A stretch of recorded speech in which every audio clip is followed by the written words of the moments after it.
काय करते ग सुनबाई? अहो, कपाटात खूप राडा झालाय, तोच आवरते बघा. लईच राडा झालाय साड्यांचा, अगदीच राडा झालाय. आज रक्षाबंधन आहे म्हणल्यावर तुझा भाऊ येणार असन तुला न्यायला, हाय ना? नाही येणार तू. बरं, काय काम चालू आहे का त्याचं? शेतातले लई काम आहेत का? हो, नाही, मी प्रॉपर्टी मध्ये हिस्सा मागितलाय त्याला, त्याच्यामुळे तो नाही येणार. वाटणी मागितली? हो, कधी रक्षाबंधनला 500-600च्या वर साडी नाही घेतली मला त्यांनी.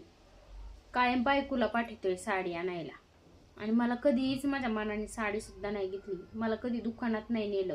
आणि काय करायचे?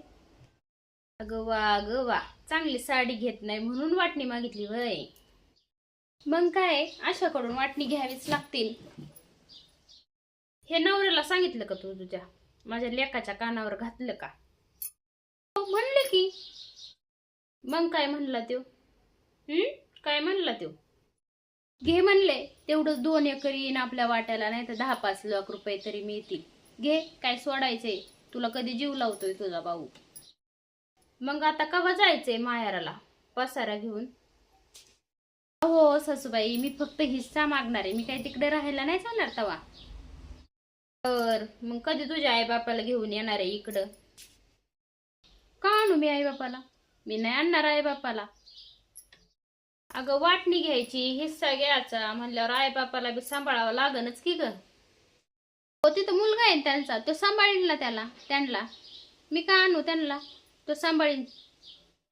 आई बापाला सांभाळायचं म्हणल्यावर भाऊ दिसतो, आणि तशी आई बापाची इस्टेट लगेच दिसते, हाय ना? आई बापाचं काही निस्तरायचं म्हणल्यावर भाऊ दिसतो. आजारी पडल्यावर भाऊ असतो त्याला दवाखान्यात घेऊन जायला, आणि तू जाती बरी झाल्यावर, हाय ना? आणि इस्टेट लगेच दिसते. बारीने तुझे आई बाप आजारी पडले, भाऊ दवाखान्यात घेऊन गेलास, भाऊजाईनी काळजी घेतली, तू साडीच्या पटकारा पायी नाता तोडायला निघाली होई ग. किती बी केलं तरी सख ते सख असते. साडीचे पटकार दुकानात भेटतील, पण माहेर नाही भेटणार दुकानात. कपाटात झालेला राडा तुला आवरता येईना, आणि तू नात्यात राडा करून ठेवायला लागली होई ग. काय म्हणावा ह्या आजकालच्या पोरींना. अहो सासूबाई, मी या गोष्टीचा विचारच नाही केला. की मला 400-500ची साडी घेतोय. अगं, ज्याला भाऊ नाही त्याला विचार भावाची किंमत, त्यालाच कळती या. अगं, आई बापाच्या माघारी भाऊजाईच असतात आयुष्यभर, खंबीर साथ द्यायला, माग उभा राहायला सुख दुःखाच्या वेळी. हो सासूबाई, माझं 10-5 लाखाच्या, अगं 10-5 लाखाच्या इस्टेटी पायी नातं तोडणारी बहीण नसलेली बरी. कर गप भावाला फोन आणि बोलव त्याला न्यायला. चालली नातं तोडायला आणि हिस्सा मागायला.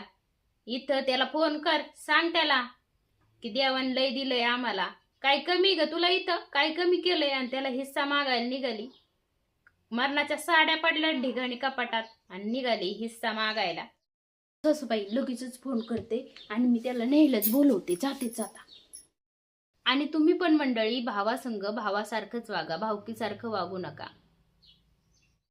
साडीच्या पटकारापायी आपलं अनमोल नातं तोडू नका. बहीण भावाचं नातं खूप पवित्र असतं, ते अजिबात तोडू नका.